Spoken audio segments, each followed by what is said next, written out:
Many of the villains in One Piece live action are unique, and their backstories and who inspired them will leave you probably pretty shocked. Alvita is a charming villain who won't stop going after Luffy, especially being the first to encounter him and suffer disgrace. However, this character has so much about her, and her live action appearance may have been inspired by something more fascinating. Unlike most of One Piece's cast, Alvita doesn't have much backstory, and there are no pictures of how she looked as a child. The farthest background of Alvita goes back to when she first met Koby. Interestingly, Alvita already had her pirate crew and was disturbing East Blue for about 2 years before meeting Koby. One day, Koby mistakenly boarded Miss Love Duck, Alvita's boat, and she saw that Koby knew a little bit about the sea. She then took advantage of him by keeping him scared and using him as a cabin boy before Luffy delivered him. Alvita's boat and appearance have a unique feel, but the live-action boat might have been inspired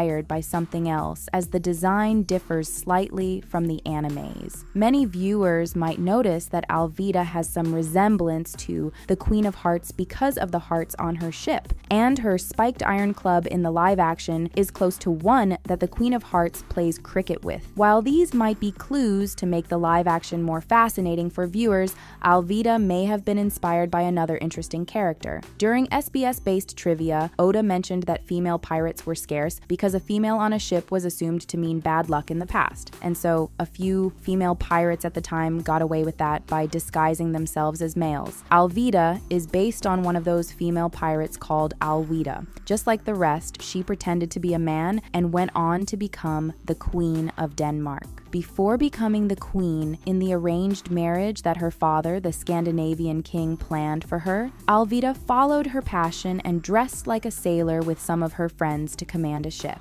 On their journey, they encountered a pirate ship with no captain, and Alweda was chosen to become their new captain. On getting wind of this, the King of Denmark, whose son, Prince Alf, was meant to marry Alweda, sent his son and a ship to attack the pirate ship. Alf and his crew got into battle and won over the pirates, where Alweda was a new captain. Interestingly, Alweda changed her mind after seeing how courageous Alf was, so she showed her true self and decided to get married to the prince. As fun as the story sounds, many historical scholars have doubted it happened and have referred to it as a mere legend, but she was the woman that inspired the character and name of Alvita. Over the years, many theories behind Draco Mihawk's past have emerged. Very little is known about how Dracul grew up. However, some insight into his origin has been able to help shed more light on the mysteries behind Mihawk and his extraordinary powers of the greatest swordsman. One of the fascinating things about Draco Mihawk is his name,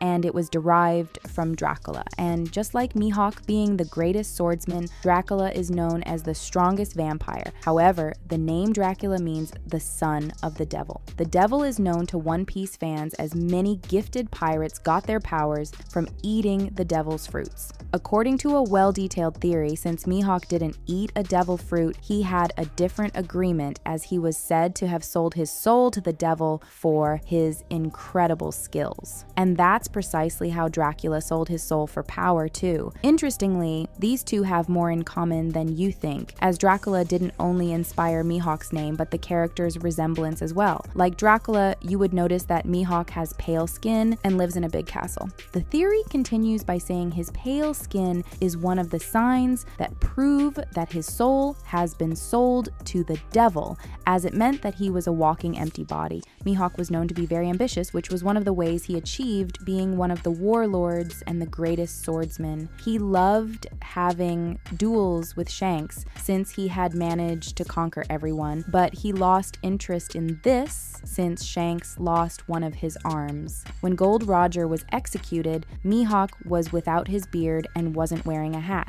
Oda drew a younger picture of Mihawk in SBS Volume 63, and he looked very fierce and was covered in fight wounds while holding a Bopping, which is a wooden sword. For Mihawk to grow to become a powerful swordsman, he needed to have the proper sword for the job, and he got himself Yoru, a big black blade that's one of the most powerful in the One Piece universe. And the mystery is that the sword accompanies Mihawk's power, but the scary thing about Mihawk is that the power wasn't just handed to him as his sword, and how he used it was instrumental in achieving his goal. Haki is a powerful spirit that allows users to attain a level of spiritual awareness. And with Mihawk's sword, he understood it and learned to use it to its maximum. Since he made a deal with the devil, his sword acted as a spirit that took the haki or power of whoever he cut with the sword. To become the greatest swordsman meant that Mihawk had to fight a significant number of excellent fighters. The theory confirms that Mihawk takes the energy of all these people through the sword,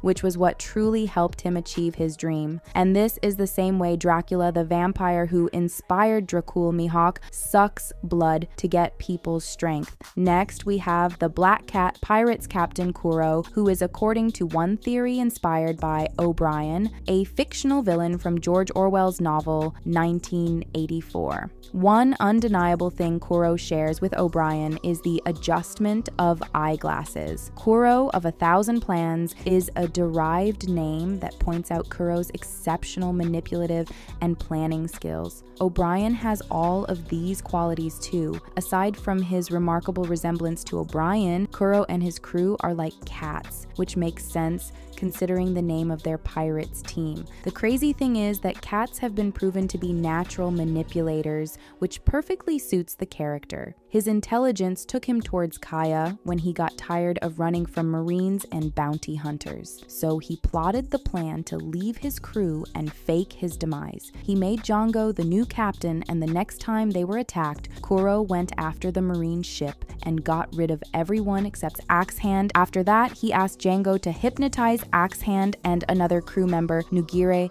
Yainu. He did this so Axehand would think Yainu is Kuro. On the other hand, Buggy has always closely resembled a clown, and his big red nose is genuine, but his appearance has changed over the years since the creation of the character. His appearance stands out, and it makes people want to think he's not a very serious person, especially since he enjoys attention so much. But he was intended to become darker and dangerous and not give the viewers an idea that Buggy's a childish character due to his costume. In some first episodes of the manga, his name was Buggy, but Oda later changed it to Buggy as it appeared the former name didn't really match. His first appearance had big crossbones forming an X down his face, but in the live action, the crossbones remained on his forehead and slightly down his eyes. However, many viewers believe that the live action took more inspiration from Joker to make Buggy's appearance more relatable. He's had an exciting life ever since he was a child, and from the age of 9, he joined the Roger Pirates to serve as an apprentice at the same time as Shanks. He's always loved attention and constantly argued with Shanks. While the Roger Pirates were raiding a ship one day, Buggy came across a map that could lead him to hidden treasures in the sea.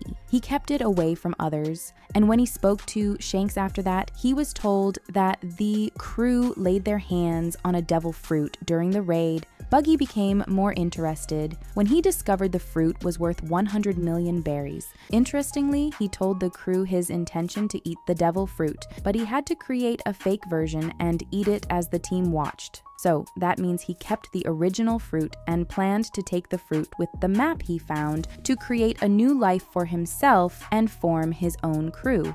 While he was hiding and looking at the next opportunity to leave the Roger Pirates, Shanks visited him, making Buggy hide the fruit in his mouth. Although Shanks exited soon after that, he returned, alerting Buggy to the point where he mistakenly swallowed the fruit. At the same time, his treasure map suddenly flew into the sea, and he went after it. But because his ability to swim has been lost after eating the fruit, Shanks had to save him. So with the treasure map lost and unable to swim towards the treasure, he hated Shanks for being the cause of his misfortune. The Roger Pirates went from there to achieve many great things until Roger became the Pirates King and disbanded his crew.